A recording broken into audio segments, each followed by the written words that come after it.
All right, good afternoon, everybody. And I just looked at the clock and I said, where's our student reps? And they just informed me we're still in session at school for some of them. So I'm used to a 5:30 meeting, so my apologies. All right, good afternoon, everybody. And I just looked at the clock and I said, where's our student reps? And they just informed me we're still in session at school for some of them. So I'm used to a 5:30 meeting. There you go. Thank you. Sorry, I hate hearing myself reverb again. It's awful. Yeah, that was all right. If I had me a little puppet, it'd been good. I could have done well. But so the board has been in closed session for a hearing before the board about school placement. And then also we talked about some other items concerning safety. We're back into open session for the board. So we're just going to jump right into things here and turn it over to Dr. Cox for comments from the superintendent. So, wow, I'm so excited because we are actually back in school today. So thankfully, let's hope that this warmer weather trend continues. That's what I'm banking on. So thank you all for your patience and well, it took a lot of patience over the last couple of weeks, but winter's not over. So we needed to be over pretty soon. So anyway, I mean, I feel like our teachers and our principals and our parents, students, I know we had students who were cheering yesterday when they got the call to be back in school. So that was nice to hear, but I think we're all ready to be back to some normalcy. But despite that, we do have some things that are going on within our schools and planned and hopefully not canceled. But this Thursday, we have our EC Community Night. It's between 6 and 7:30 p.m. And this time it's specifically on autism and supports for students. So we're really proud of our EC department who continues to bring new learning. There's a guest speaker that'll be there on Thursday night, and this is at Mountain View Elementary School. So like we did several last year, this year, we're trying, they were held mainly at the Early Learning Center. This year we are making the venues a little bit different to be more convenient for some families too. Blue Ridge Elementary School, Mountain View Elementary School, and Westwood Elementary School. I'm going to ask you all to come on up, as I have a certificate for you and Ashe County Early College.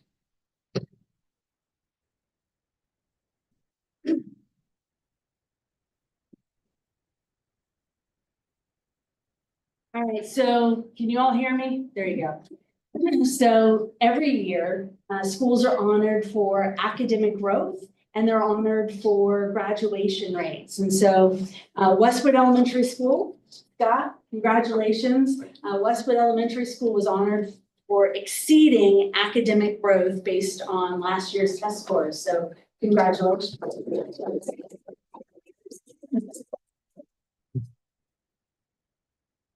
Mountain View Elementary School was recognized for the Academic Growth Award too. Congratulations.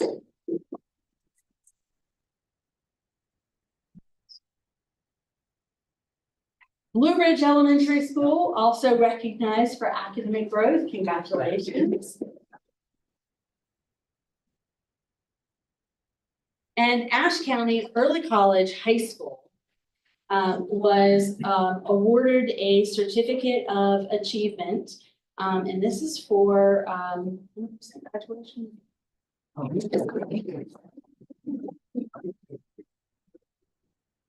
And I want to say this because this is really something.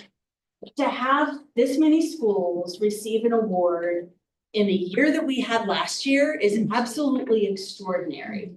47 days of in-person instruction is what we did not have. We did not meet the hours or the days last year. They had to be forgiven. So kudos to our teachers. We have outstanding teachers. Kudos to our administrators who kept it together under so many different circumstances. And then kudos to our families and our students who, despite all of the odds, excelled. So congratulations. And I just want to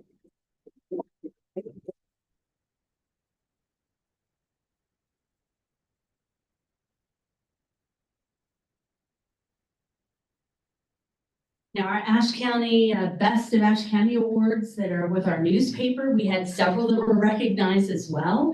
I think you were able to have a luncheon on January 19th. I don't think we were out that day. But best school was voted on was Mountain View Elementary School. Best teacher, Angie Miller of Westwood Elementary School. Best principal, Dustin Farmer of Ashe County High School. Kudos to all of you for being voted the best of the best. And of course, Mr. Farmer coming up in May is going to be honored. When is your interview coming up soon? March 18th, I believe. Okay, so coming up in March, he's going to have his interview for State Principal of the Year. And so he is one of the 8 regional finalists, and we're very excited about, for him as well. Mrs. Brooke Brownwell, exceptional children's teacher at Westwood Elementary School, and Lisa Sabaha, the ESL teacher at Mountain View Elementary School, were selected as January's Employees of the Month, and so kudos to them. And we also have we had some people selected for February, didn't we already? I don't know if I wrote it in here or not. I guess it'll be next time. Katie Rodriguez, who's a social studies teacher at Ashe County Middle.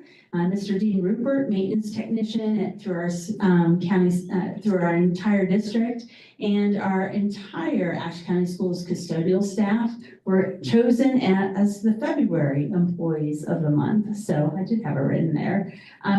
I'll tell you, our custodial team really worked hard at clearing that ice and snow, unlike any other. And not only that, our principals were out there trying to clear the ice and the snow. And I think we had some teachers out there helping as well. That was a heavy lift. I know just digging out of my driveway was a heavy lift, let alone our entire school driveways, and the sidewalks were especially difficult this time. So kudos to all of them. Our central services team, they work no matter what. So 12 months, whether they can get out or not, they're working because the job goes on even when we don't have students in class. Administrators, the same. So I just want to commend all of you all who were here day in and day out, trying to get us back to school. So thank you. We've celebrated last week, even though our counselors and students were not in school for most of the time. It was National School Counselor Appreciation Week. You may have seen some of our school and district social media posts. We're so appreciative of how they support our entire community. So from our students and staff, but also our families, and we're grateful for the difference that they make. So thank you to all of our school counselors. February, the month of February is CTE month, and CTE month, we're proud to recognize more than a century of preparing students for hands-on real-world skills that lead to meaningful careers, and oftentimes that is our CTE classes. And so from welding to engineering, we have construction. We have a little bit of everything in our CTE courses to offer our students. Automotive, they even help to do some routine maintenance on our fleet vehicles for our district. So they're doing hands-on real-world work and are all available there at Ashe County High School. And we have great partnerships with our community college as well that allow us to offer a wider variety of courses and pathways for our students. Just a reminder to all of our high school students, it is time to start registering for classes here coming up in the next couple of weeks. And I know Mr. Pennington has put together a full CTE booklet this year's courses. The high school and the early college high school both have a huge selection of courses, but really take a look at that. I encourage our community to go online to the high school and early college websites and see what's being offered. I think you will be pleasantly surprised at what our students can choose to learn while they're in high school. And many of them are earning college credit while they're doing so. So please get online and look at it. Maybe we'll do a social media post and put it out there so anybody can look at it. So you don't have to go on the high school or early college website to do so. So it's really amazing what we're able to offer being in a small school district. School Resource Officer Appreciation Day is coming up at the end of this week, and we certainly appreciate our school resource officers. And they do so much more than helping to keep our school district safe. They know our families, they know our kids. They know our routines here within the school, but they teach kids, they mentor them, they build strong connections, and we are just very thankful for all of our school resource officers. Bustle in a book. So Mountain View has something really exciting happening, and I don't remember the actual context of how Mountain View was selected, but kudos to the media specialists at Colleen Dixon is fantastic at Mountain View and was instrumental in bringing this to Mountain View. Mountain View is one of only 12 schools nationwide that is going to get to participate in this event. And they have a colorful bus that's going to come and bring free books to a lot of different kids. And this is because we are Title I schools, but Mountain View was one of those 12 in the nation selected to be have the author and excuse me, have the author and be able to enjoy a visit by the author and illustrator. So real excited for that to happen, and that's coming up on April 2nd. So not too far away, but I wanted to say that so that kids make sure that you're in school on April 2nd. This is also Love the Bus Month. And boy, are we thankful for our bus drivers and anybody who gets behind a school bus to drive kids home. Kudos to them. Now, we're also looking for bus drivers. So if you want to join our team, I tell you, we have the best kids around. And I think any bus driver will tell you that.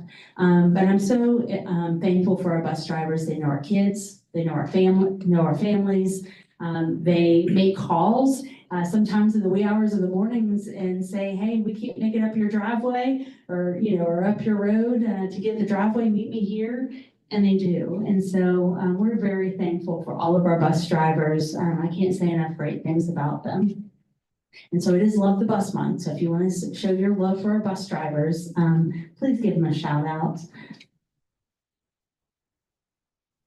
Now, one thing I'm really excited about. So, some days you think when you're sitting behind a desk and doing a lot of administrative things and you just get underwater with some of that, and kids are not directly in school. So if you can't just go escape to a kindergarten classroom or a third grade classroom or, a special needs classroom, sometimes there are happy places when we know great learning and they're going to be excited to see you. Last week, we had some student athletes on our day off that, not day off, it was it was. I don't think it was even a remote learning day that day, who needed to make it to compete for their last chance to make states. And so we were able to get some waivers in place. So the families were able to take them to compete when we couldn't put buses on roads. And we had 4 additional students who made states because of that. So I was really excited to do that. It's always nerve-wracking, but thankfully everybody was excited to be there. But we have Gracie Finley, Addison Dollar, Caroline Parsons, and Lorelei Overcash, who all made states for the 4x2. Gracie Finley, also long jump and pole vault. Natalie Carpenter, Chloe Henderson, Abby Miller, all made it for shot put. Lorelei Overcash for high jump, Coulter Rollins for pole vault. The boys 4x4 of Sawyer Green, Logan DeBoard, Coulter Rollins and Hayden Beamer. Jude Tilley for shot put, Sawyer Green and Logan DeBoard for high jump, and Sawyer Green for the 55-meter hurdles. That's an outstanding number of athletes who qualified for states, which is coming up this week, I believe. So congratulations to all of them. I've also included the newsletter that has some things from January. We'll have some coming up for February. But in addition to the EC Community Night that we have coming up, the Beta Club induction for Asher Early College High School is this Thursday at 5:30. So just before, then you can go right over to the EC night. They also have an open mic night following that event. Asher County Schools will participate in the celebration of America's 250th. There are going to be lots of different activities coming up starting this month, and you guys will get a full list of those here later today. And we keep adding to them, everything from writing contests to creativity, but I did include a document in the supporting documents that you can click on and read about. But from now until summer school, the entire theme will be surrounding America's 250th. So everything from innovation in science and mathematics to learning about historians and historical figures. We'll be doing all of that within Ashe County Schools. A reminder to families, this Friday, February 13th, is now a full student day. So we've had quite a few days out, so this will be a full student day. Ashe County Early College High School has their visit on February 17th at 9:00 a.m. and we're excited to join them and see what they're learning. And then Westwood has a showcase on February 27th, and this is a showcase of student work. So we're excited about all these things that are upcoming in the next couple of weeks. And hopefully you can get them on your calendar. I'm sure there will be more that we will make sure that we announce. I also wanted to say that I think, as you all know, Ashe County Schools does our best to develop partnerships and write for grants. And sometimes the grants are with other people, but this one, thanks to Jamie Little, again, for this grant, we have a partnership opportunity for suicide prevention in schools. And so there are some specific things that from Youth Aware of Mental Health, or YAM, and SOS, Signs of Suicide, and who will be getting some professional learning. And partners that we have from this are the University of North Carolina, Chapel Hill, as well as several medical institutions who will be helping us to implement some of this. So more information can be made available from Jamie, but we were just notified of this grant award and potential for us to have this training for our teachers and staff at each of the schools available. Jamie, do you have anything else to share about that? We are excited at the possibility to be included. I think it would be a really, really good thing for us to be included in, and we're really early in the project, but it is a 5-year, so there'll be more information. Thanks, Jamie. It says a research grant. Will our information go into what kind of research? Not identifying student information. It would be specific to the number of students that would maybe be, taught a lesson. And then they would do some surveys, and that happens without parent permission. And so really just looking at gains in knowledge about certain concepts that. It would happen with the student or parent permission. Yes, With. I don't know what I said, but yes. I Just just- clarify. This is to clarify. I just said, okay. Yes. So it's not identifying student information or anything specific to Ashe County. It's looking at all schools as a whole. So we'll be lumped in a group, is my understanding. Okay, thank you, Jamie. And as soon as we actually have the details of this, we just know that we have been selected. We will bring that to you to be able to make some more informed, to be more informed about it, yes. So, but right now, we don't have all those details. We've just been notified that we were one that has the possibility to participate. Awesome. All right, thank you, Dr. Cox. Thank you. We'll move on to new middle school update. I see Miss Allison Kent Sullivan there. Sure, she's liked the weather. And she was on a 2-hour Zoom while we were in closed session, so. Change the time a little bit. Yes, so Track Muddy, and I apologize. Yeah, we were on the job site today. They contractors remobilized yesterday because they've also been on snow delays. So, but they're back today. They had 3 different contractors, working today. In January, prior to the ice and snow, the utility contractor was able to, set grease traps on the kitchen waste lines. The concrete retaining wall has been prepped for installation of waterproofing membrane. Some of that actually was installed. Steel placement continued over the second half of Area A, and they actually were working on that today. And the mock-up panel, which is a demonstration of the materials and how all that goes together on the exterior walls, that is in progress. There was not any work to really show for the last 2 weeks. Short week. Yeah. So, Oh, well. but they're coming back, and we have more contractors will be here tomorrow. If we schedule another day, all of us to meet up there like we Yeah, you'll did. go tomorrow. I don't know about tomorrow. Maybe when the weather gets a Of little. course, yeah, of course, yeah. Cause it's been what, a month or two? Couple months actually. It's or longer, yeah, yes. I would not recommend it. No, right not now. now, but When weather things permitting. dry up, Yes. of course, yeah. Cause I drove up by there and it looks really good, but I don't know what I'm looking Yeah, of course, yeah. But it's safer as well. Yeah. Right. Okay, Yeah, mud slides like ice, doesn't yes. it? Thank you so much.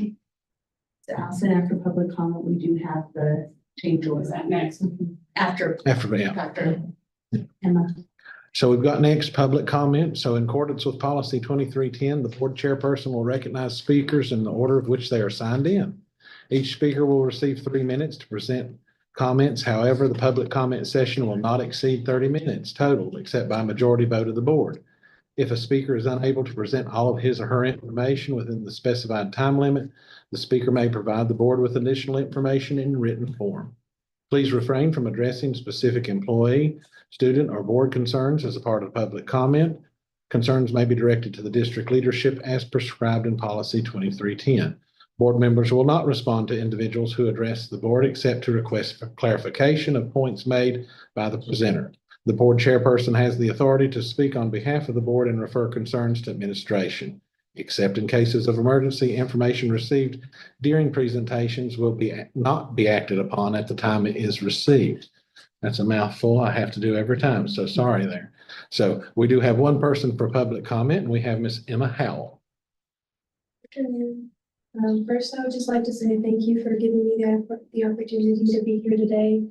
My name is Emma Howell. I'm a student at Ashe County Early College High School. And I'm here to raise awareness about the internship and job opportunities, job shadowing opportunities through the high school that are available not only to high school students, but also to the early college students as well. There are so many students that graduate with strong academic knowledge, but are rarely exposed to real life jobs and careers. And too often the value of these experiences are very undermined because it is so difficult to grasp what the career actually looks like until you've experienced it for yourself. Without these opportunities, students wouldn't be able to see real life careers in action, and they also wouldn't be able to explore their passions or really understand what they're interested in. There are also a number of leadership programs that prepare students for life beyond high school. For example, I'm a part of the Gear Up Leadership Program that actually inspired me to be here today. And I'm also shadowing at Ashe Memorial Hospital to gain a better understanding of what working in the medical field is truly like. And I am so thankful for both of those opportunities. I also believe that all students deserve a chance to gain those opportunities, gain that chance, if they have the desire to. I also think that working to highlight and promote these opportunities is very important since not all students understand how valuable they can be and also even realize that they exist. So again, thank you guys for supporting these opportunities for our students to grow beyond high school. And thank you for giving me the opportunity to talk to them. Thank you. It's really nice to have students that come and talk about things that we need to hear. Thank you. Thank you. Thank you. So now we'll go into action items. So we'll get Miss Allison Kemp Sullivan back up for change order with the new middle school.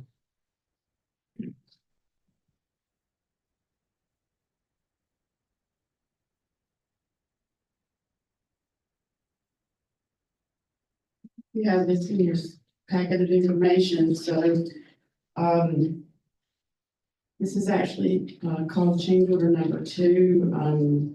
The original contract was for the early site package. Change order number 1 was where we incorporated GMP for the total project. So that's why this is called, change order number 2. It's a little bit confusing, because it's the first time I've actually come before you for any changes at all. So, there's actually 14 different items, that we've been working through. We've actually, it says the last one's number 19. There's many more that I haven't even included on here, but we'll be coming to you at a later time. It just happens to be at this time that there's a credit coming towards you, so got lucky. But I'm happy to answer any questions that you have. Of course, I always have a question. But I was wondering why that the cast iron was even considered if we're changing it already to the PVC plumbing.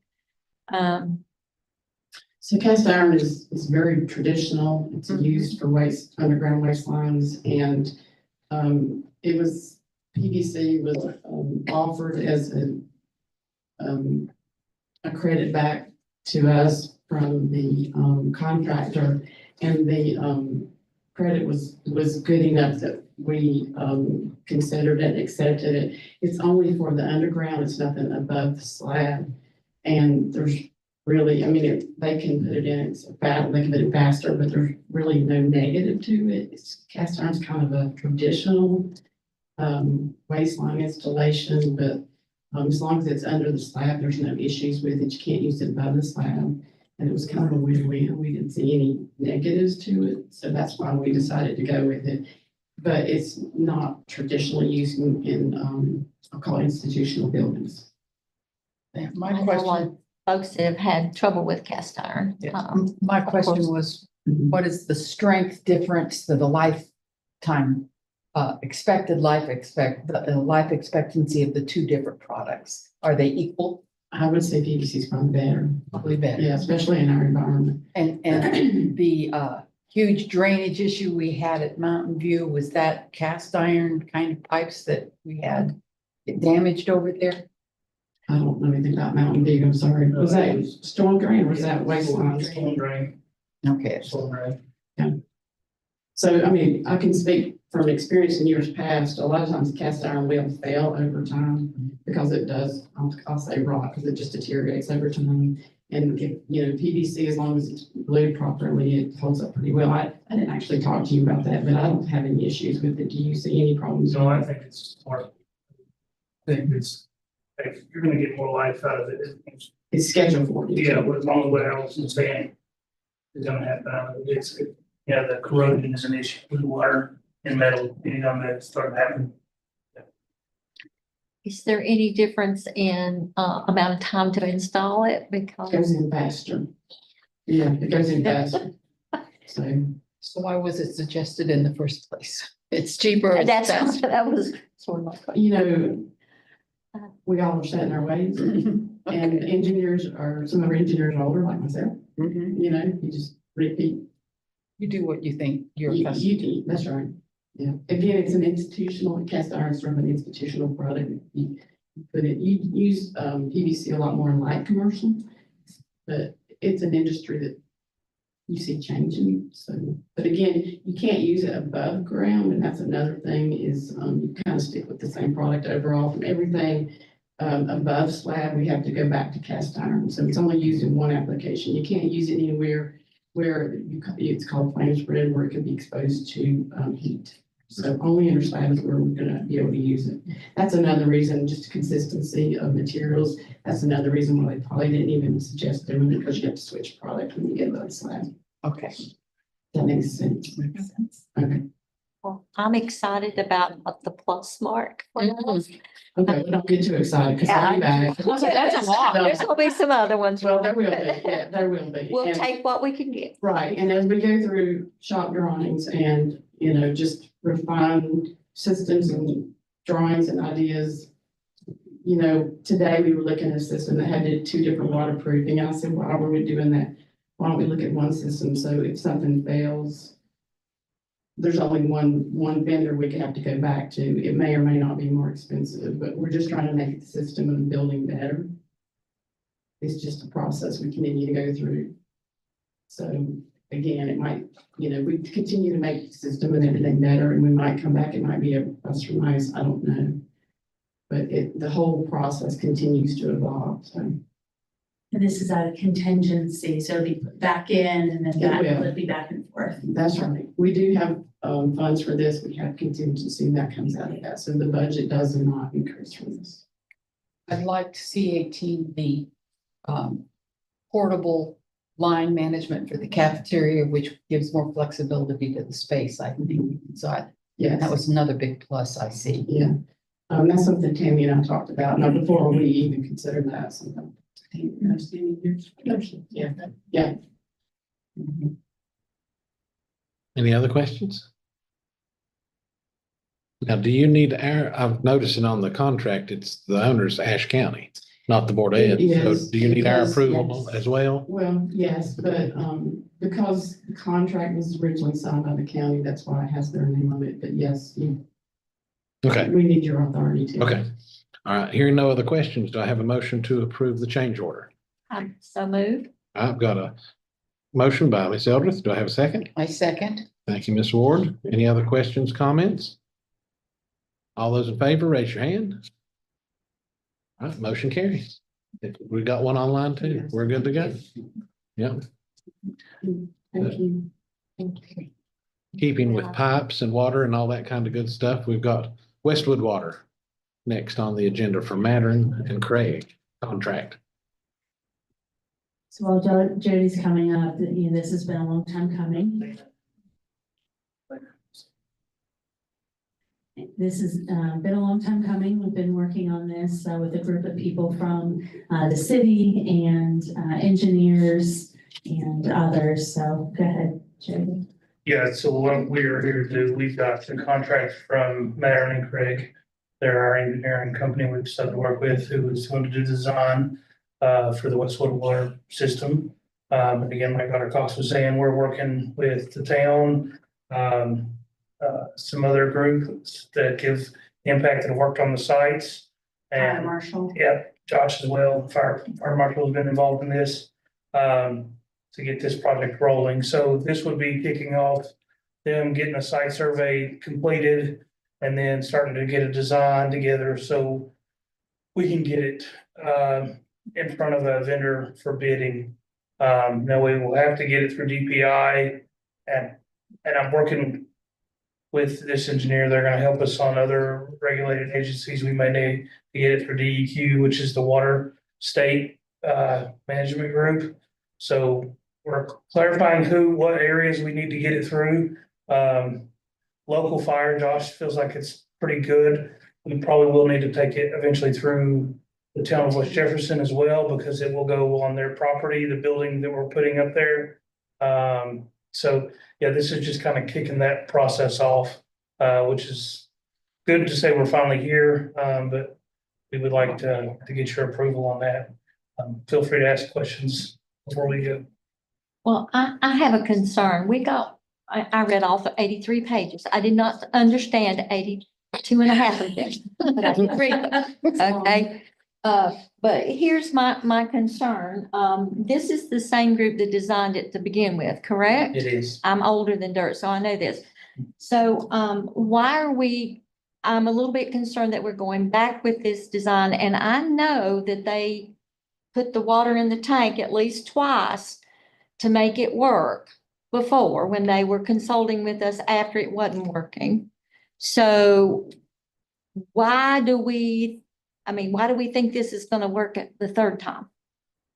Well, in the contract, we've written out that we will be we're requiring for it to pass through our regulated agencies. So it's gonna have to work through Josh before we can finalize the project. So that should be our, we understand that going into the contract. I wasn't here on the project. I've consulted with some of the other groups that were on the project. None of us were here Yeah. on the project that many years ago. I'm from a management and a personal level, I Yeah. can understand the concern there. I think there's value in that they were there during that. There's been discussion that they weren't on the project for the school when the school was built. So there was a divide. Now, again, I don't mean to, My Be a part understanding of- was that that's who we contracted with to begin with to do the water. Is it that not was, true? there was a separation though, when the school was built, they were not held, from my understanding. They were not held all the way through the project.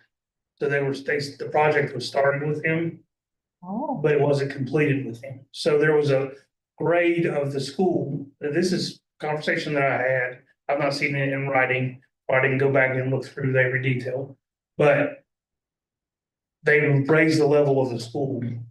And I'm not sure if that's what's causing it, but everything that we've tried to eliminate for blockages in the line, it's not meeting what the original numbers were supposed to be. Hmm. So what we had them do is calculate numbers that should meet the flow rate. We do the upgrade. We'll have it tested. And if it doesn't meet test, then it'll have to be resolved.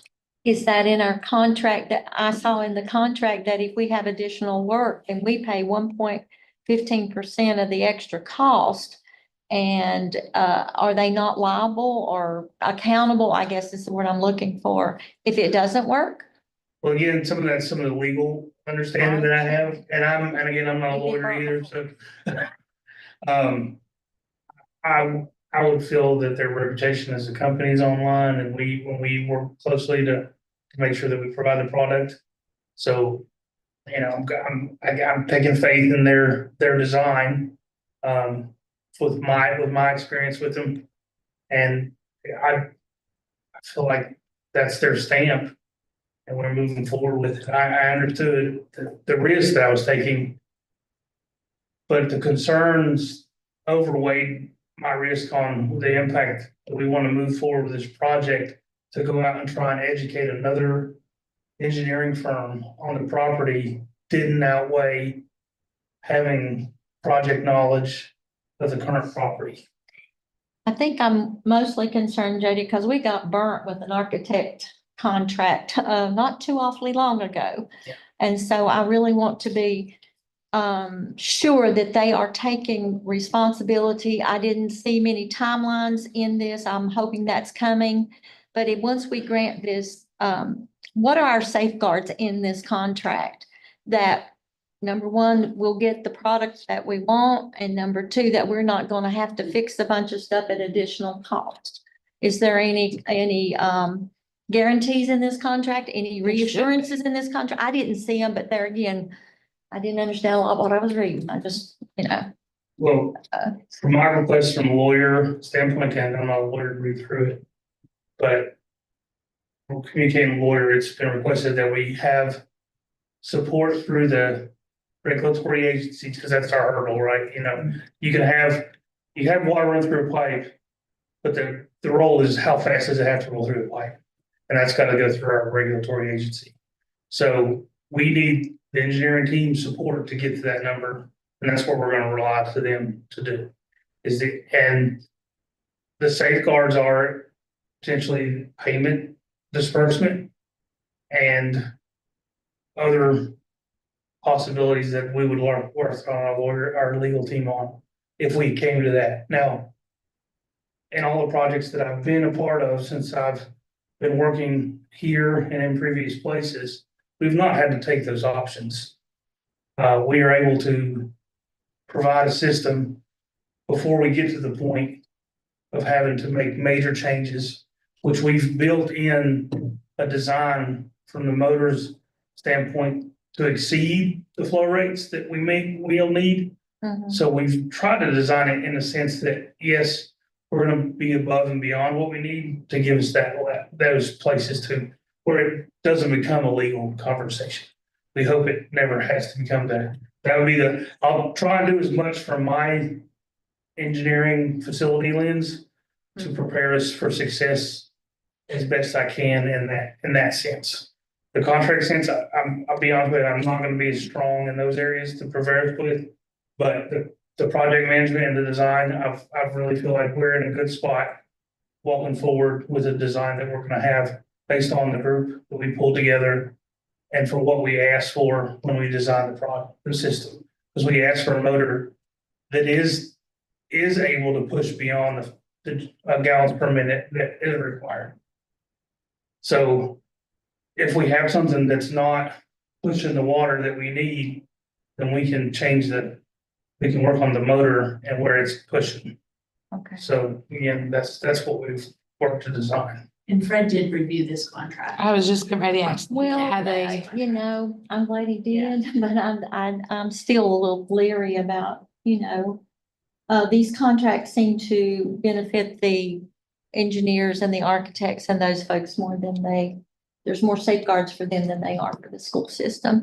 And I was a little bit concerned that we're gonna pay them 75 cents a mile to come and confer. Is that extra, or is there a number of, is that not included in the price that we were quoted that we're gonna pay this group? So there's two different prices on there. One of them is a lump sum for basic services, Right. and so that's not an addition. I think it's J.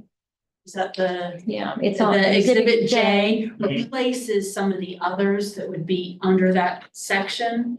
It's also in J. Under Article 3. And so Jay, if you look, so if you look on page 5 of 24, which is actually the 8th page of the document, which anyway, just the way they're numbered. Under the basics services under Article 1 Exhibit A, that's a lump sum amount, and that's where Jay, I think, had replaced it. So then when you go down to the resident projects, I actually asked this question to Diane, make sure we weren't gonna overpay. There's another hourly rate for resident project representative services, which amount to $52,500. And I was like, I'm not paying $52,500 an hour for anything. So the hourly rate, that's actually how it's billed underneath to get to that amount. So some of them are hourly services, but they're listed out on the bottom of the hourly services that they can charge. Obviously, I went into the wrong profession if I'm getting paid $350 Right, an hour. exactly. Well, $52,500 an hour, right? So, but that's not the way it reads. It's actually, it's paid at an hourly rate as listed in the chart below to get to that amount. Yeah, I understood So, yeah, that there you part, go. but I'm Okay. going, I didn't go in. Yeah, we did follow up to clarify that, and it is. Cox explained it, so. Where will we get the funds for that? So the funds are coming from the public school renovation, whatever, the PBR. PBR, whatever, that both the county and we would have to. Now, we've set aside about $500,000 for that amount, so We've updated the spreadsheet with that amount that the engineer has provided. okay. So it's in the calculations for what we got left in public school building. And I can assure you, if Jody's not happy, I'm not paying. Until. Good. Yes, we're good. And No, I'm not afraid to tell somebody when I'm paying. Well, I mean, That's good. Jody, I'm not trying to give you a hard time. I just know that we ended up paying some money that I didn't feel like we should have paid because we were not diligent in how the contract was written. And long before any of us. long before. Yeah. Me included. I was gonna say, were you there? I'm older than dirt.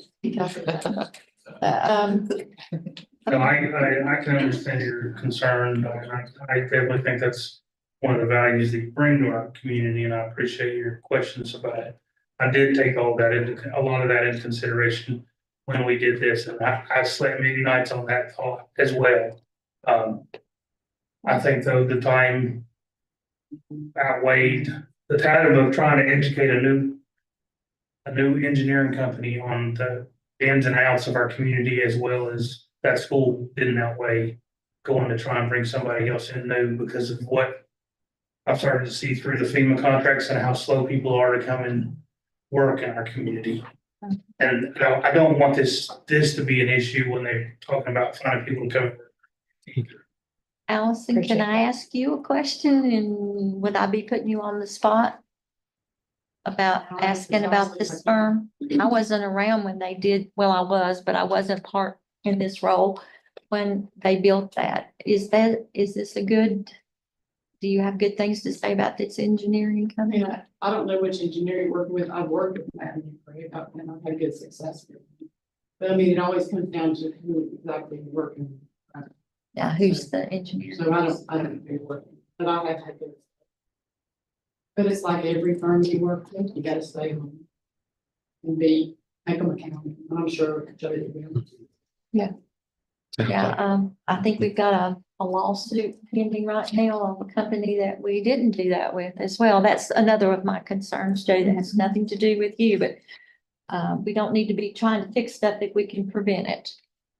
I agree. We agree. Thank you. Any other questions for Jody? Do I have a motion to approve the contract? I move we approve the contract. All right, thank you, Ms. Ward. Do I have a second? Second. Thank you, Ms. Calhoun. Any other questions, comments? All those in favor, raise your hand.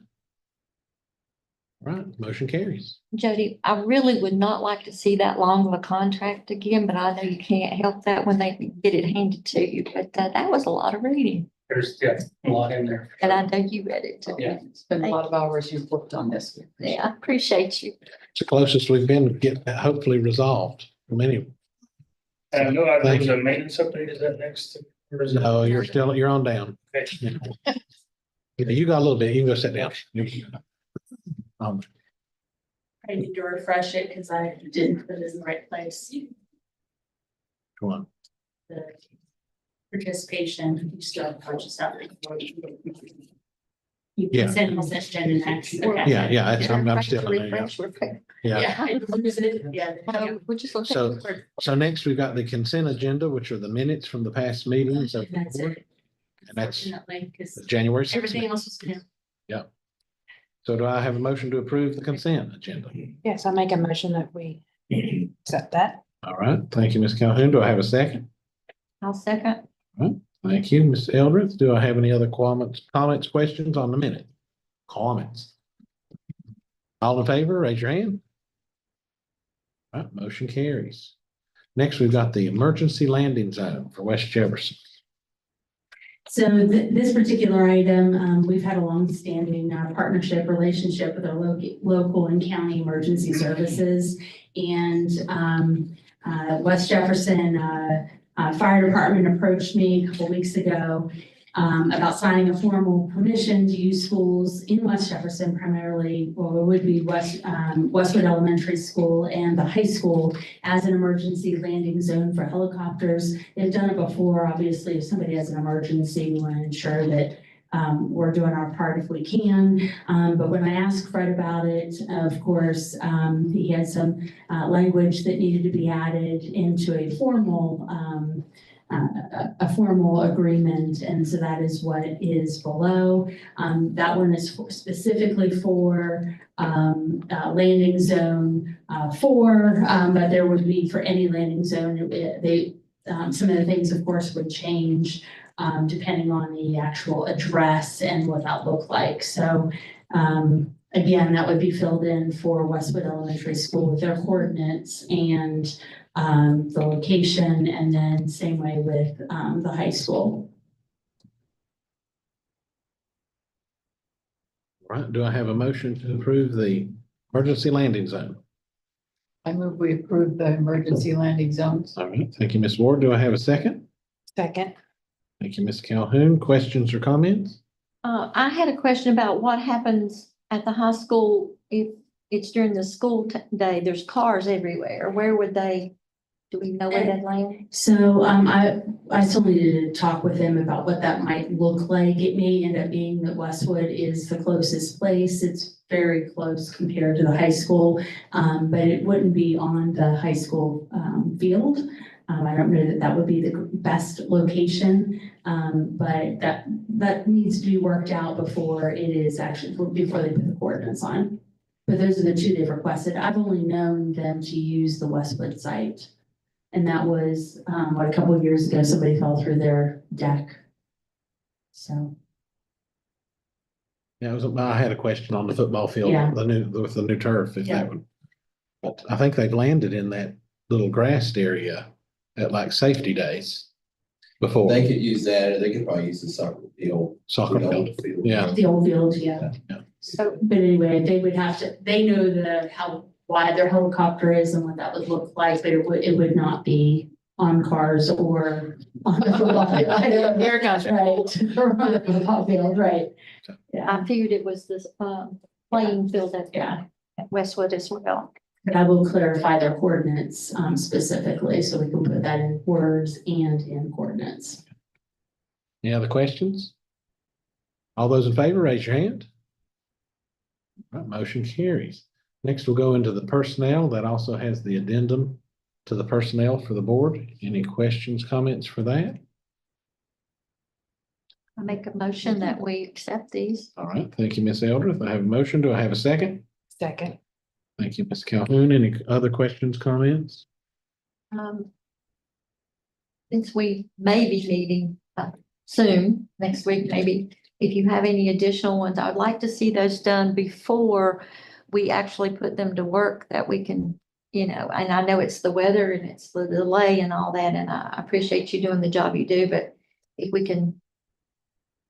we need to address that in the next meeting, could we please do that in between meetings?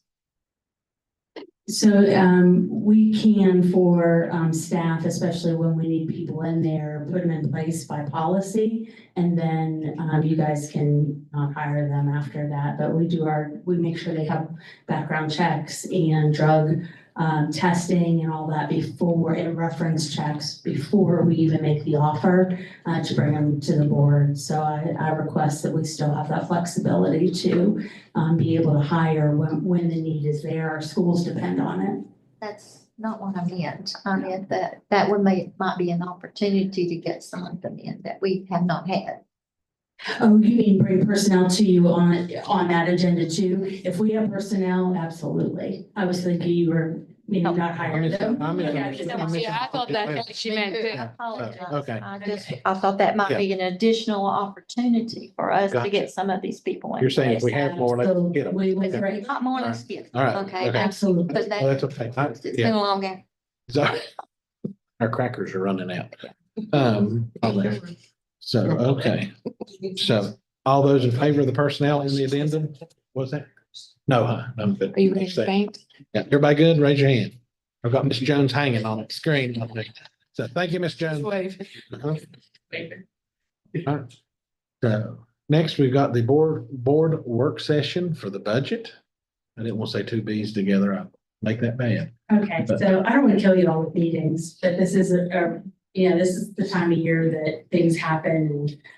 We've got budget coming up and trying to get things in order. And I know that next week we couldn't talk about budget because Amanda and her team are not going to be here because they're going to be learning about future budgets and other very important things for finance going on.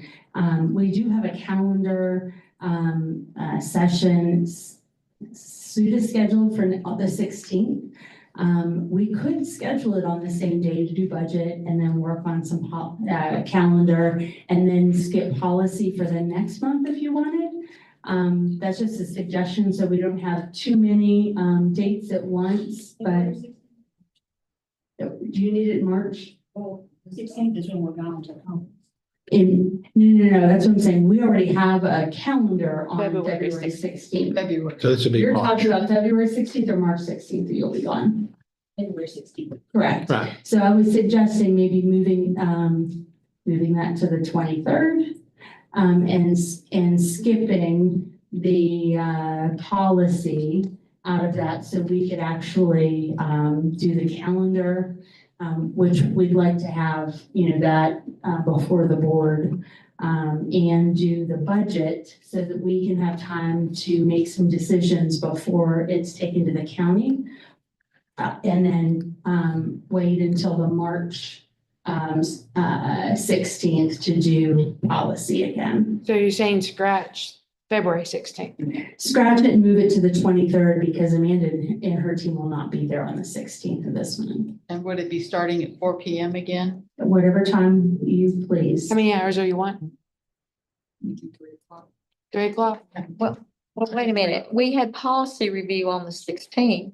We Or did just- not just- have budget. That's what I'm saying, the precedent, right, what we need most, will be the budget for the budget decisions. We have pretty much them ready. We've had our meetings with our principals and directors. So that portion is ready to bring to you, so that we have it in time to bring it to the commissioners. And, we haven't gotten a date from the county yet to meet, but I know last year, we learned of it just a couple of days beforehand, and we want to make sure that we have your eyes on it and have the opportunity for the board to make decisions on that versus it being rushed and then brought to the county right away. And what is your expectation of the length of the meeting? More than 3. 3 hours. And that would include calendar. I don't think so either. This one's a little bit easier. We don't have a whole lot of money and well, Plain and simple. I mean, it is more simple and, we do have a little bit of relief while we haven't gotten the actual numbers yet, or our title funding, looks like it's coming through from the feds.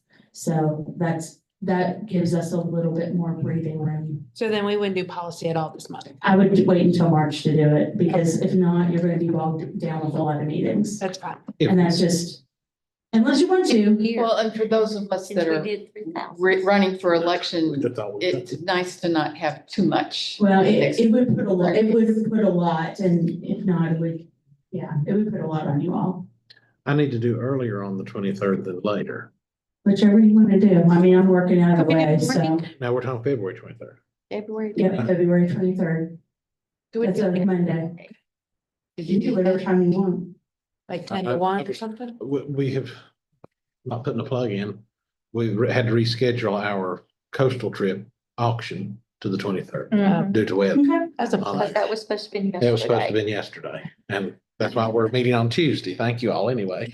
But, on there, so we bumped that to the 23rd for that. But that's the afternoon, so if we can do it earlier, I don't know. We can do any time that day. It's fine with Amanda and our team.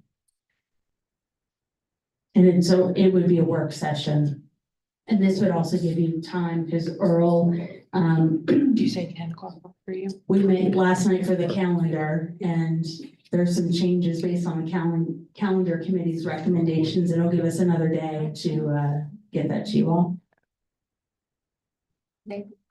Miss Jones, how's the 23rd look for you? We'll come get you if you need it. She may still be frozen in. You're muted. I have a doctor's appointment, but I can change it. No problem. I have a doctor's appointment on the 23rd, but I can change it. Okay. You can't do it. What time is your appointment? 1 o'clock. That's okay. I can change that easily. It's just local. That'd just speed us up. We could be out for So lunch. go ahead. I prefer to come early. Yeah. That Do you like doesn't 9 to matter. noon? I mean, just to tell me what you want to do and I'll change my appointment to match what you want to do. She wouldn't I was have to just looking change at her my medical calendar. appointment if we go 9 to noon. Will 9 o'clock work for you, Polly? Change of a doctor's. Yeah. I mean, So we it's could be whatever done by y'all 12. want. It doesn't matter to me. I can do either. I mean, because it's no problem to change it. It's just a check for my For you all? blood. 9 o'clock, okay. Well, Yeah, I think I can make it. okay, so we'll do 9 to 12 on the 23rd. Okay. Unless it snows. Don't say that. I'll put you back on mute. Take your microphone away. It's not melting. We must have got more snow than you people because it's still not melting a whole lot down here. It's not melted at my house either, Paul. Not mine either. You're in a cold spot. I've got, shady spot. I bet we have 4 inches of solid ice frozen on our road. Mm-hmm. Yeah. So we don't really need a motion for that. No, because we'll send out notice like we do for any other meeting. That was just to make sure everybody's on the same page. Okay. And so rather than the 16th, we'll move it to the 23rd. We'll have budget and calendar that day. And then we do meet on the 2nd. That's our regular board meeting. And then the 16th is For budget, or for policy. Yeah. So we're meeting on the 16th. 16th of March. Okay, Sorry. because it's the March. 16th Yeah. of February. we're 16th. supposed to- And actually, the days and the dates correspond for It February and does. March. Always Both of does. those, yeah. Every year. So the other piece to that, and I know that's not in there, as long as we're setting dates. We should on February 26th have the, we should, as long as we get enough bids in for the current middle school roof. We will get those back on the 26th. So we'll have to go through them and make a recommendation to the board. But because this is joint funding, we only have 500,000 from the public school building renovation funds from the school district. It will also have to go to you all and to the county to approve or for consideration. And so my recommendation to that is to have a joint meeting because we can't fund it all. We'd have to ask them. So I don't know whether you want me to work on a date with Adam that would be best for everybody, or do you want to try to suggest something that day? It would, the earliest it could be would be the March 2nd board meeting, but I know you guys are covered up until, anyway, that's a tough day. Yeah. So you might want to push it to after that day. We have had so many delays with this project. I'd hate to see us delay it anymore. Well, on the 2nd, there's no early voting to be at. Okay. And the 3rd, is going to be a tough day, but the 2nd, I could do the 2nd. I'd say put it on the 2nd. Just do a second. Okay, well, and it may be, if it's a joint meeting, we're gonna have to coordinate times. I just didn't want, since that's a lot, there is no early voting, so I guess it wouldn't matter for you all if you wanted to be, okay. Just see whatever they can do. I'll see what they can do in. Let's see, they'll- Perhaps on the That's second. the first Monday for the commissioners. It They'll be is. meeting at 9. They'll be meeting at 9 and we meet, in The the evening. evening. And so it would probably be a time in between there. But I don't know what your calendars look like for the 2nd to be able to coordinate some times with Adam, if that's okay. I mean, it's a lot of people to coordinate with. I don't have any. It might be a noon meeting Maybe. right after theirs. Okay, so nobody has anything on there, so you're okay with whatever This time we board figure it meeting out. is the only thing I have in mind. That'd work good.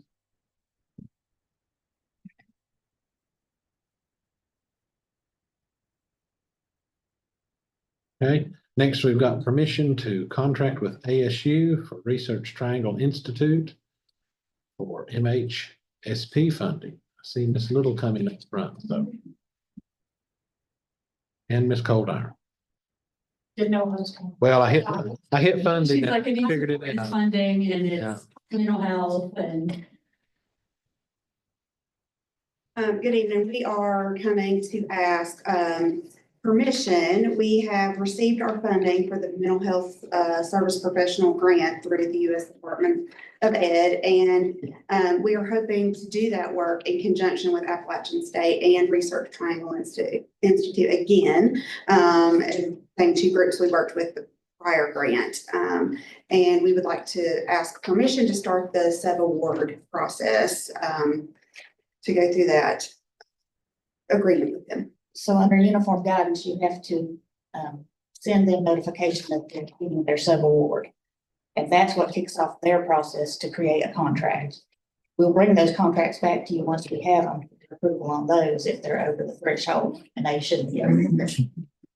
We just need approval. Need approval to start the process. Why make a motion that we approve it? And I second. All right, so I got a motion and a second from Ms. Calhoun and Ms. Ford. Some questions, comments? Thank you for Ranging for this possibility. We're super excited. Jamie, Yes. how much of this money? I know we spent some money in the fall, but that was last year's money that we spent or this money? Yeah, that's a Department of Justice grant. We have been out of the first mental health professional grant since 24. Okay, So this is another round and we're starting fresh with that. Okay. And this one is a 4-year, so it's a little more condensed. and how many extra personnel are we gonna have to actually work with our professionals and our on with this grant, or is it all understood that we'll be developing some modules? So there's And that two kind of kind of parts, and RTI helps us with the technical assistance and sustainability. So the sustainability plan is to train our employees in different practices, and we'll work out all of that. None of that's developed yet. They look at where we are, our current needs, and what we need to do. And so that's one part of it, and that's what we contract with RTI is to do that piece and the evaluation piece. And then Appalachian State works with us to provide the interns and, the students and then the oversight of those students. But this grant in particular, we wrote in some personnel for an additional school psychologist, which is posted. So if you know anybody, and an additional behavioral specialist, which or funding for one, if we weren't to have funding for one.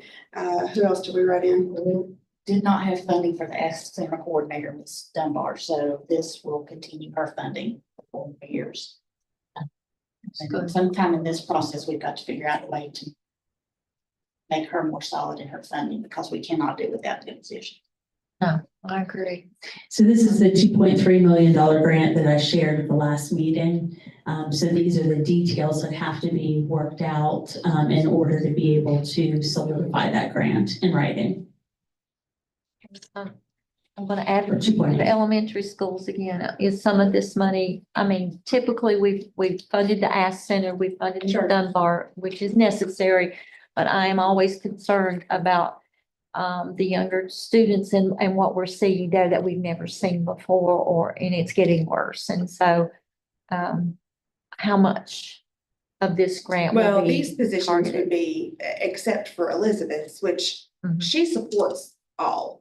So Yeah. I know that, but her direct service students are at the high school and early college, yes, 100%. But she supports all of our counselors, social workers, mental health workers.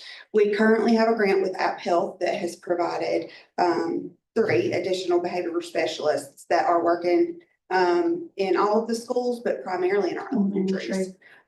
We have one that's working part-time at the middle school too. But they're providing services, mental health services for students, especially some of our kids who have that written into plans. And then currently we are contracting with Jody Province for individual students as needed if they go through the process using the school safety funds. That have not come through yet this year. But we had a little. We had carryover. and that's what we used it for. Can you tell me how many we're serving? Do you know that right off the top? Then I apologize. I don't know right off hand. I can get that to you. We get a invoice monthly, Jody, for that. So I'll look to see how many that is. And then Terry also, within It's her just a funding, has hired a handful. behavior specialist that I think has worked out phenomenal. Yes. And additional teacher assistants for each elementary school, middle school, and high school to be in the general classroom to be able to help. They're gonna be where? I'm sorry. They're already They're there. already there. I have hired one additional TA to help in general classrooms at each school. Great. And I'll just say this, as much as we talk about school funding, it's a shame that school districts have to pursue grants in order to get basic services that students need. And I will advocate that although we are primarily teaching and learning, and we should be, that's what we do and we do best, we also have to support our children so that they are in a place where they can learn. And even kids who can come to school and function do need additional supports. And so, this $2.8 million for this grant, I mean, we put tens of millions of dollars in grant funding toward helping our students in the mental health area and toward supporting teachers and additional personnel. Anytime we have an opportunity to advocate, I think we do it well when we get the funding to do it, but it needs to be consistent. So. It's gave Jamie and I a lot of gray hair. Yeah. But not being consistent. Yeah. do you know how many staff personnel we have currently that is funded through grants? We can get that for you pretty easily in the morning. Okay. All student services staff except school counselors and nurses, essentially. And not all school counselors are funded through True. One One nurse. one nurse. Yeah, so. not even- I mean, there are a lot of personnel that support students in mental health that are not funded through traditional state funding. And are not a lot of our vice principals. Oh, assistant principals, Yeah. we don't even get a full assistant principal for each school, and we know that's impossible to run a school with only one person. And I have some of the best right here in this room. Thank you, Jamie, for all your hard work. I know. And for anybody at the state level that's listening, we need a budget. Yep. It includes the safety monies that some of this could be used for. I think this one needs a motion. That needs a vote. Got a motion and a second on there. All in favor, raise your hand. Thank you. Motion carries. Last for action that we've got on here is superintendent participation in the AASA cohort in April. So thank you for adding this. I did get an invitation yesterday from, this is the School Superintendents Association. They have invited 48 superintendents to participate in a symposium that will be focused on new basics, real skills for real life. And so essentially, prioritizing student-centered learning, new basics of the real skills for real life, mentioning things like the McKinsey report and some of the traditional skills that students are often lacking whenever they go to get their first job or even go to school. How to hire and retain and reward the best people, building highly engaged family, community, and business partnerships, and measure what really matters. And obviously, we know reading and writing and mathematics and science matter in schools, but so do some of the skills, and especially the executive functioning skills that many of our students are lacking from the time they come to us in pre-K all the way through when they leave us. And so this is to bring together people. It's completely paid for. It's the durable skills, especially that they need to thrive in college, career, and real life, and things like memory and cognitive flexibility and self-control, and some of the things we're writing grants about kids getting that just aren't in our traditional curriculums. I know we talk about it all the time, what we really want in school. Hopefully this, if you guys are willing to allow me to go, it's a Sunday, Monday, Tuesday. It's in Tempe, Arizona, and everything is covered. Travel, lodging, meal for this opportunity. So I'd love to be a part of this cohort and help to bring it back so we can reshape what school really looks like in the right ways. Well, do I have a motion to grant permission? I move that we grant her permission to attend. I think it's an honor that she's been selected. Thank you, Ms. Ward. Do I have a second? A second. About 2 seconds. That'll work. So, any other questions, comments? Bring back a Sun Devil t-shirt. A Sun Devil t-shirt. Okay. You can tell me what size you need a little bit. I'll ask Veronica because she has the list. My daughter used to work for Arizona State, so I gave her my shirt. I don't know. Or why. if you need a staffer to go with you, I could go and then I'm a staffer. I'm familiar with the area. They're talented. I'm gonna vote before everybody goes on the trip. All right, raise your hands. Everybody's good. All right. I have never Motion been carries. there. It's outside the Tempe border. Everybody's got connections. I don't. I'll stay here. Y'all go You ahead. stay here and work. Yeah. Next, we've got updates and discussions, considerations for the board. We've got inclement weather. Geez, last thing I really want to talk to you today about inclement weather, but we're at the time where we really need to talk about inclement weather and what impact that has had on us so far. So Earl and Brandon have been and Lakin have been really helpful over these last couple of months as we have navigated all kinds of winter weather, ice and snow and other decisions. And thankfully, we were able to get back in school today. It's supposed to be warmer tomorrow with some rain. So hopefully that'll get some of the slush and ice and other things that are off of there before it gets cold again. I'm not going to hold my breath for that because there are some areas in Ashe County that just stay snow and ice covered. And so, we do the best that we can. We talk to our bus drivers and people who live in those areas to make sure we're making safe decisions for our buses, our staff, and our people. So what we have so far, we have been out of school 19 days. 10 of those were remote. Now, I know you all feel the same way as I do about remote. It is not the same as being in school, but it does allow us to comply with the law and be able to not have spring break and extend the school year for too long away up until a certain point. And we're navigating around that at this point in time. Hours do not equate butts and seats. So, our inclement weather days that count as a day in school, at best, we get 4 hours of student learning, maybe 5 depending on, but most of that is not the same as the day that you would be in school, which is 6.5 hours of student learning. So we're losing time there, but the state counts it as a day in school, and they count it like we would count an hour of a day in school. So it would count as 6.5 hours, even though our kids are not getting in school 6.5 hours. And part of that is me. I do not want kids on Zoom for 6.5 hours.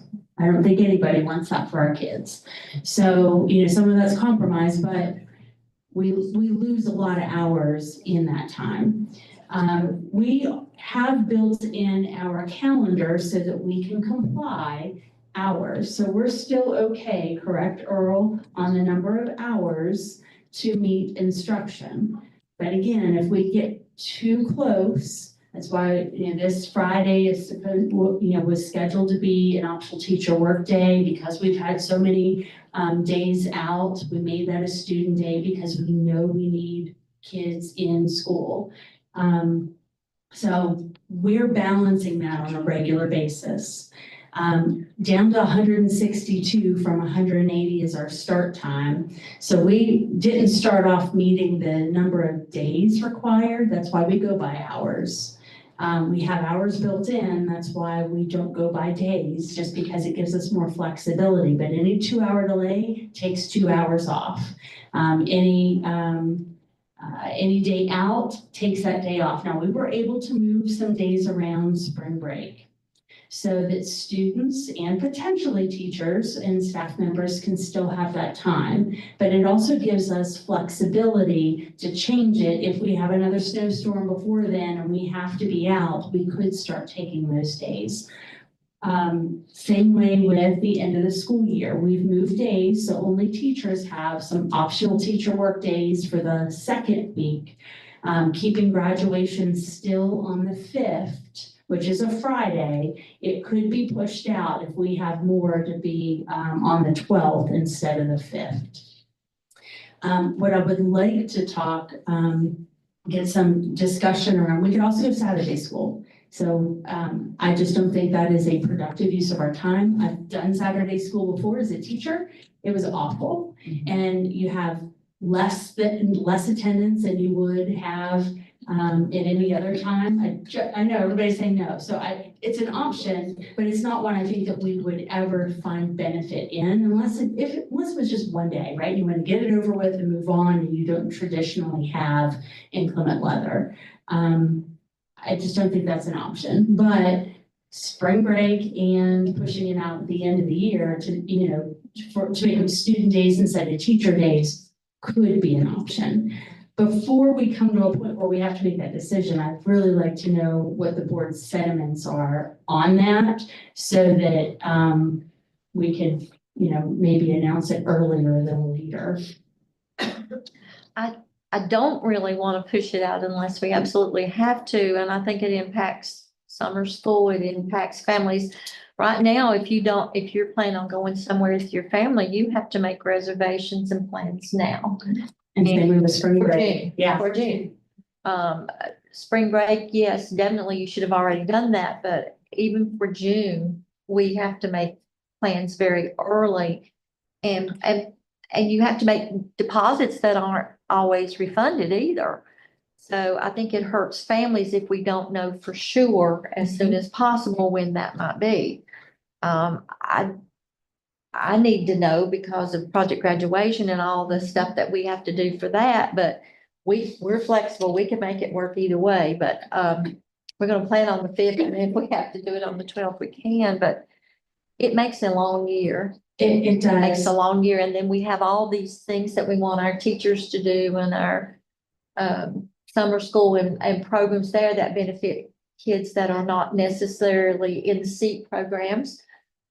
So I would like to know as soon as we could.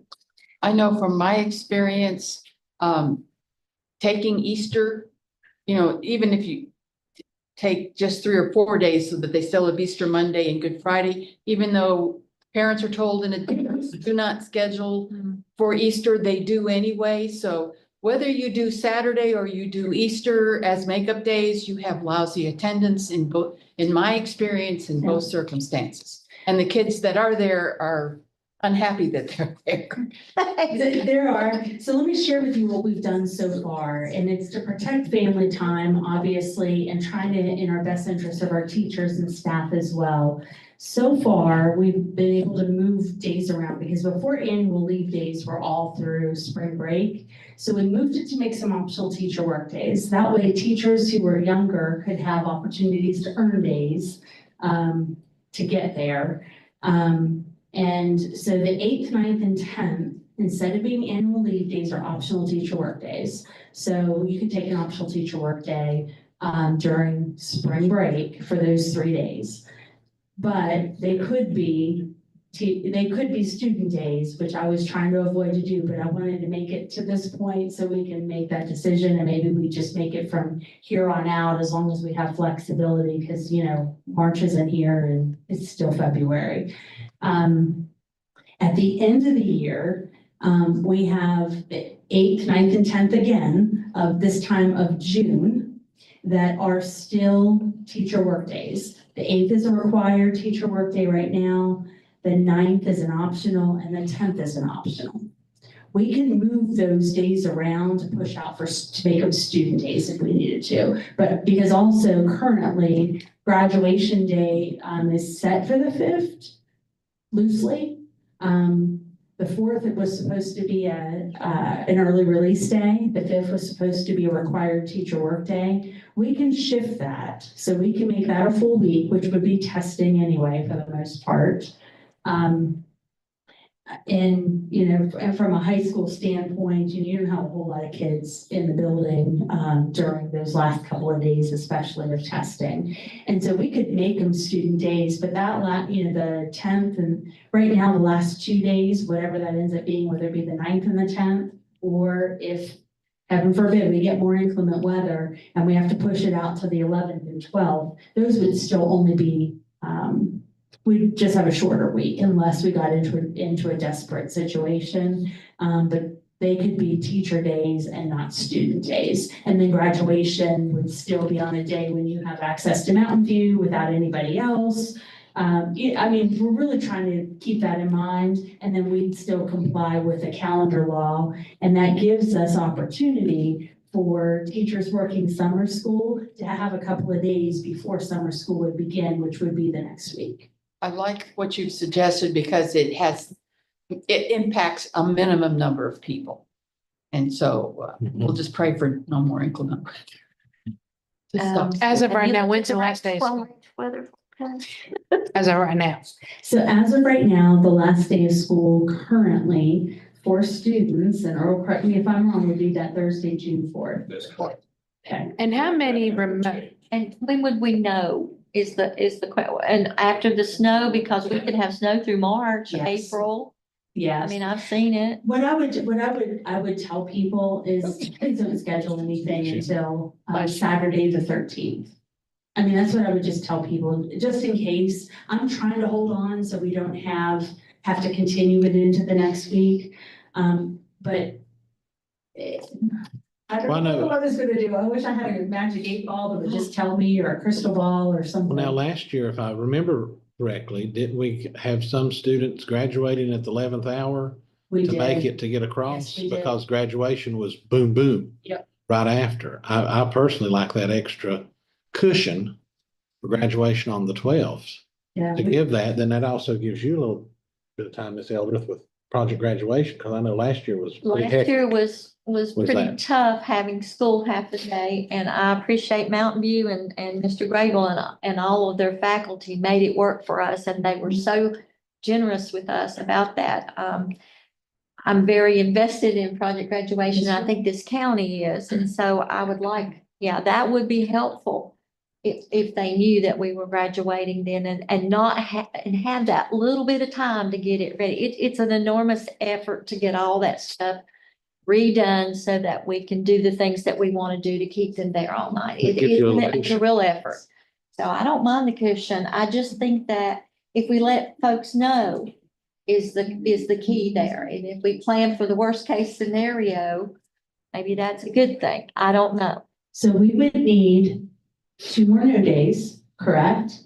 And which doesn't affect anybody's pay or anything like that, except for child nutrition and buses. However, they're using their days right now. They're getting a consistent paycheck, which is something that we've talked about a lot to make sure that remains consistent for them. And that's not something that other counties do. I think we're one of the only ones who does this for their people. Because you got a lot of new people. So anyway, I mean, we do really try to take care of them. So we would need 2 more no days, and we may have some options in that if we just want to go ahead and say graduation's the 12th. Because if not, right now, the teacher calendar, the 10-month calendar goes through the 10th. And really, it could go through, rather than having them come on a day that they're not really working, which would be the 12th for graduation. Other districts do it, and they just have their people come in for graduation, and everybody wants to see the graduates, but I'd rather them be working on the day, you know what I mean, getting paid for that day.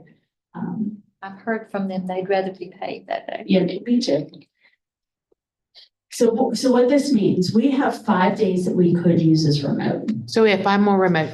We have 5 more remote days that we could use. I would reluctantly use them just because I know that the further we get into the semester, it does break routine and it counts as a school day, but it's not the same. I'd rather have them in school personally.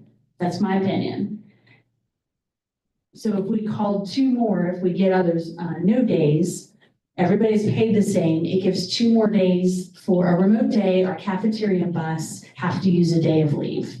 But They 5 don't- more days though, we'd have to go to longer. If we didn't have 5 more remote days, our year would be longer, correct? Well, right now, it was just extended to that next week, which if we have any more days, we're down to right now we're down to 162 in-person days.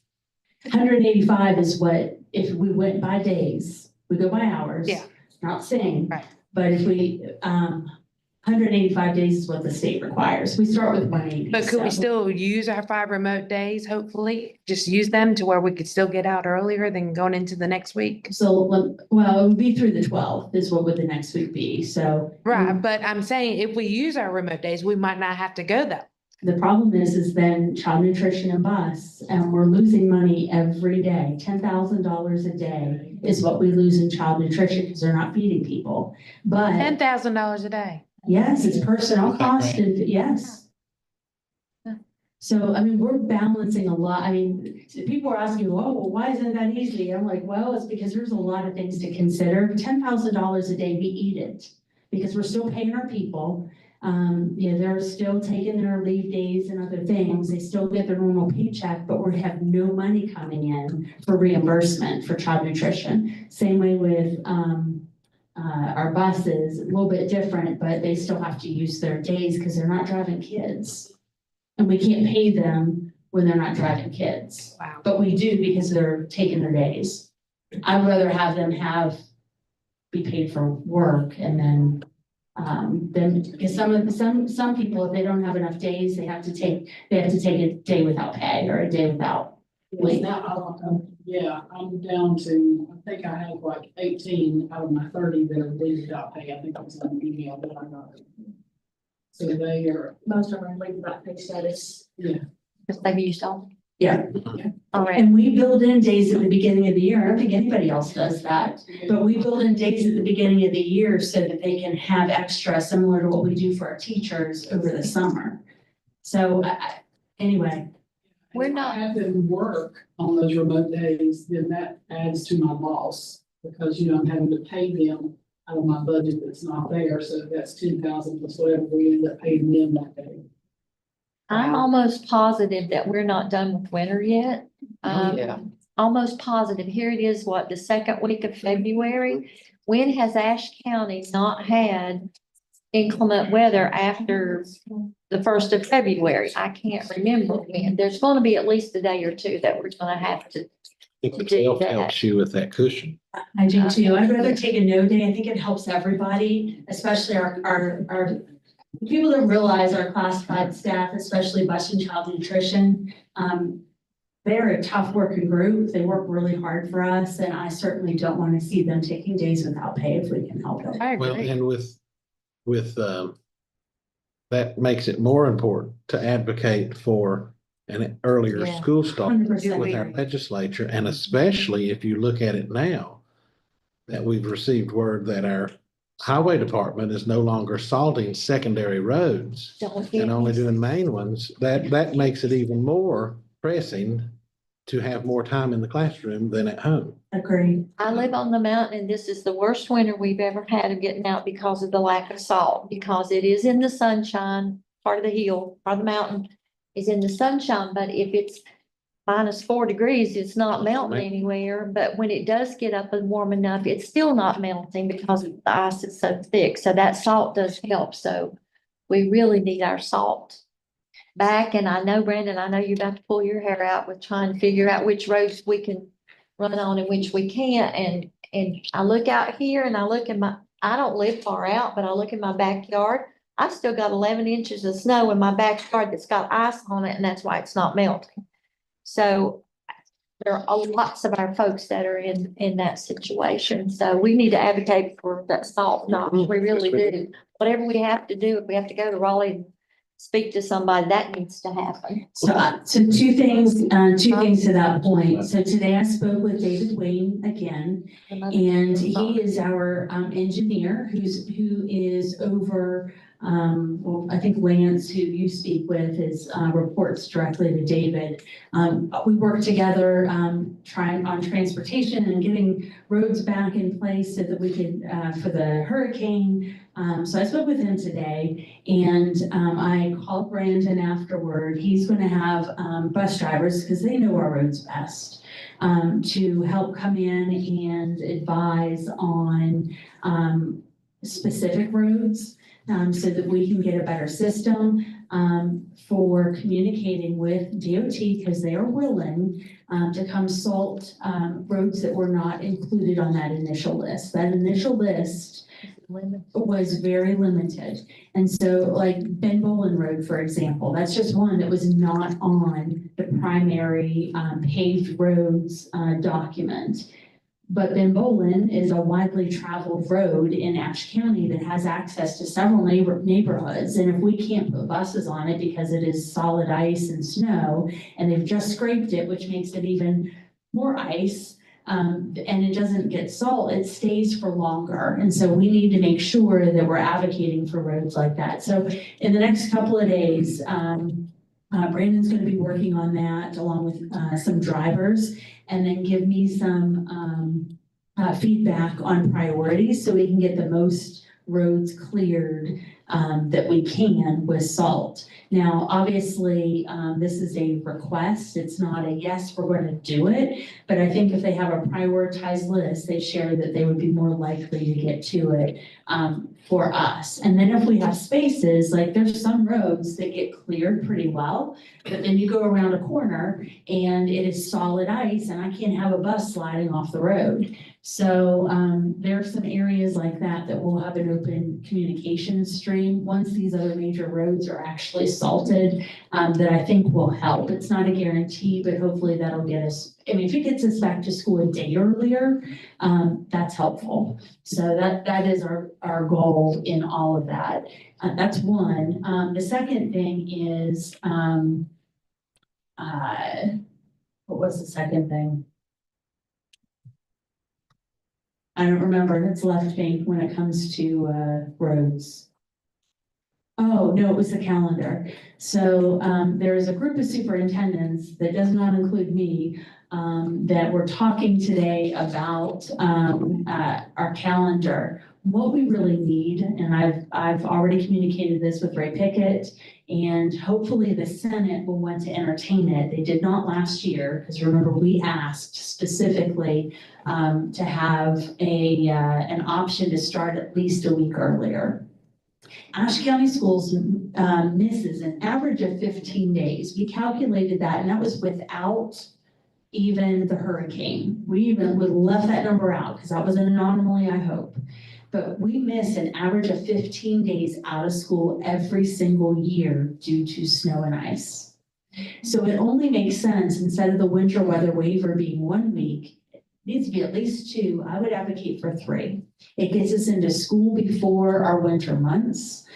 First semester, we could actually get an entire first semester in. That would be extremely helpful for high school and early college, and even matching. You know, we have over 250 kids that take community college classes every semester, and they're always off, so they never get a break when it comes to winter weather, because and then our calendars get off, and then anyway.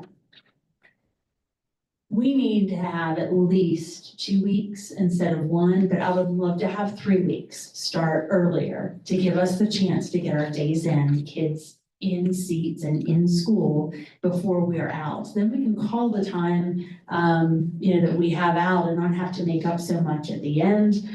We're doing that and still coming close to not meeting the expectations of the state. So it's not really flexibility, although flexibility is much desired. It's our reality and the number of days that we have every single year dating back to the early 2000s that we had data for. So this is not a new thing, and it's really Ashe and Watauga and Avery counties that have that winter weather waiver. We comply with the calendar law. At least Ashe County Schools complies with the calendar law. I think that's really important to say to our lawmakers. We do try to do what is right. And kudos to the board for doing that, but it's making us putting us in a very difficult position in educating our kids. For families who have to work, it's challenging, and those remote days, while helpful, in some respects, I'd much rather have them on the front end and not have to use those. Anyway, well, and I think we all agree with that. I don't know a teacher and an administrator. I think we all agree with that. And then it really does help out with our classified staff because they don't have to worry about using or having days without pay throughout the year. And that means on a sick day, they really, anyway, they can't use sick days on these days anyway, but anyway, they can't use their annual leave days for anything but snow. I would just like to put in that I also am Boston employee of this too, so she had one put a notice in, so.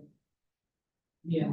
And even though she's getting paid, but when you're down to no days left and you think you're gonna be losing a paycheck, which is true, because we can't pay people for the days they're not there, it's really hard. They don't make that much. And they don't make Very enough hard anymore. to make a budget. Job where they can go to work. Yeah. Doing the same thing. Yeah. I know, it's heartbreaking, but it is our reality, so, anyway, I've asked for the opportunity to speak to some members of the Senate.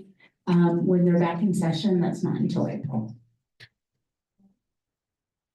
All right, so I think we're up to date there on that. We talked about the board meeting, so already. And I So- can take that off there because that's not gonna be on the 16th. Right, so we'll go into maintenance. Jody, you got anything you want to hit on quickly? All right. That's okay. Yeah. That's the last thing. You're bringing up the end of everything. No pressure. I'm gonna get short and sweet if you don't mind. Just pass these down and I'll email it. If you get it right. I had an update on there and some of this is already spoken about, so again, it'll be short and sweet, but I thought as we share, I think it's important to, I gave one to Dr. Cox and Dr. Moken already, so they have one, but just kind of showing some of the things our team's been working on over the last month. We've done a really good job, continued work order, tickets, and again, I just want to kind of praise you as I come to share more about what the team does.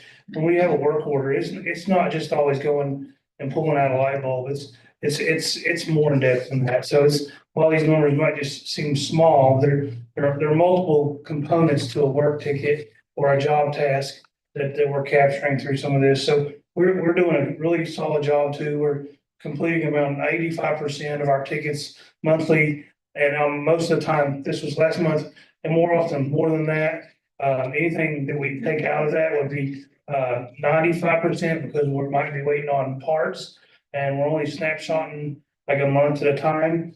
Hopefully we'll get a better system eventually and be able to show you how long we have a ticket waiting in queue. A lot of times those are the ways maintenance departments share how their proficiency works and how solid of a team that we were able to do. But I still feel like we don't get a whole lot of negative feedback from our teachers or principals. I feel like we have an open door there. So just like to share it on both ends and call out how good of a team that we have and share that. So I'm kind of screen on the higher notes there. For just some highlights, again, Dr. Cox talked about the bid opening on the 26th. We've got that one coming out. You approved the Westwood Water Tower contract. I appreciate that. I do have really tight, I have dates close to being scheduled for the CTE bathrooms at the high school. So we'll hopefully get those scheduled this summer. That's pending. We're setting those dates very soon. A couple of updates on smaller things. We've heard about the weather through a lot of all this. We've had some hiccups, well, some pause as every project has. And the chiller project at the high school, we've not done any work in the last month or so with that. We're waiting on letting that thaw out so they can come up and finish installation. And there's been some pause with the soil wall embankment project that we've had at the middle school, because when you can't do a survey when the ground's covered in ice, and the engineer we work with has just not been able to get up the mountain to come and assess that. Some state funding updates. We have submitted for request funding in 4 different areas for the middle school, underneath the building that we're looking to try and do, where 2 components of that were submitted. Some of the athletic equipment that we've got going in. I almost forget the 4th one for some reason. The field house roof that we did, so trying to cover the cost of that. Let's see, we're in the middle of working with the state rep. We've submitted some language from our people to submit this language to the DPI team for funding for that. So that's in the middle of like what that hopefully will cover. We're still waiting on the facility assessment update. That's been kind of on repeat from the state, where they've said it's going to be ready in January. Well, now we're in February. It's still not ready. I'm eager and really want to be a connection to you guys and share what that looks like as we make these wise budget decisions moving forward, because I think it's going to be real important for us to continue to look at what our facility assessment looks like, and then going forward and making the wisest decisions for the use of our facilities. Projects upcoming in the next few months will come in the summer. We've got it scheduled to put the playground in at Blue Ridge Elementary. That was approved a while back, and that's scheduled this summer. We have that set up. And the Westwood, we've got it coordinated with Scott and his team to start planning to install the partitions at Westwood. So those are kind of a lot of what's going on every piece of it. We've done a really good job, I think, over this winter break too. And even with being out with guys here and there, we've done really well with keeping projects and tasks moving forward. I didn't pause much. I tried to remember to give you time for questions, but Josh, you said make it quick, so I tried to. All right, no pressure, no Feel pressure. feel free to ask any questions on any of these areas. I continue to appreciate being invited up to share our information from our team, because we're a support service to this community and this district, and I do like to share what we do. So when we ask, it doesn't go, just fades away. I think we've done some things that I'm really happy that we brought into the system and continue to hope to do more. Yeah. I was at the middle school, a couple of weeks ago before all the snow stuff started. I had some visions about, Battle of the Books, and I noticed that we have new ceiling tiles that have more, damage on them. I'm hoping and praying we don't have any more delay on that roof. We need that roof. Our kids deserve that roof. Our faculty deserves that roof. So I'm hoping that, I thought all the asbestos stuff had been discussed before in that meeting that we had with the commissioners, with that group that came in, but Just to make it aware, yes, so it has been discussed. It is under the scope of the cost. So what we've experienced now is we've brought in roofing companies to replace the roof.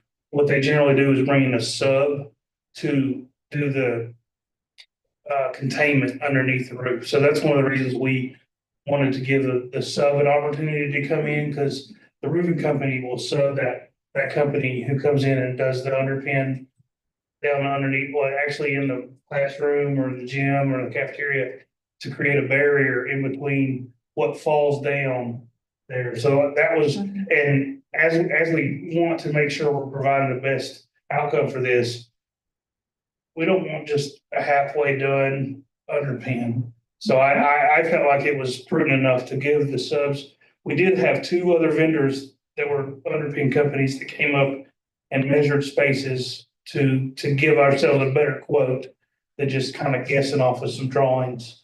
So I do feel like it was worth that extension for this.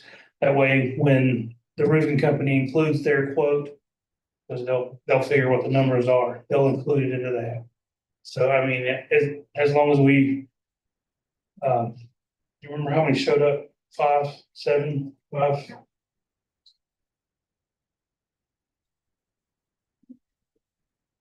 We had six show up to the opening day, and we need 3. We did have 1 withdrawal, but that's still 5. So we need 3. And what he's done, rather than a pause, I think it gives us a better chance of having 3 versus not quotes at the end. So by doing this pre-work and getting somebody who can give us a good idea of what that cost is going to be with them, it should make the numbers come back better for us. I just want the roof.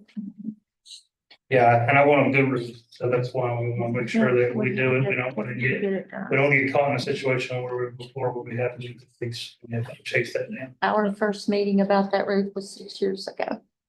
It's been that long ago, I guess that's right. So that's my, getting a little impatient here. I think it's coming. Actually, I think the first meeting about the roof was Probably before that. long before that, because they were patching it for years. That's when we That's when actually. we- Any other questions for? All right, thank you so much. Thank you so much. And before we got adjourned next on there, but Dr. Cox, I want to say a little bit about your road team. Yeah. I appreciate the pictures on Facebook of the ice that's on the road to let people know, when you're in Jefferson or West Jefferson, you think it looks clear when Wow, yeah. West Main Street's clear and down through 88 and all like that looks good in town. It's not always that way in Ashe County. So I appreciate them getting out and taking pictures, and it gives people something to see while we're not in school. Absolutely. So I want to put that out there. So my apologies for delaying us more. So do I have a motion to adjourn? I so move. All right, Second. all right, got a motion and a second, all in favor? All right. Thank you, Ms. Jones.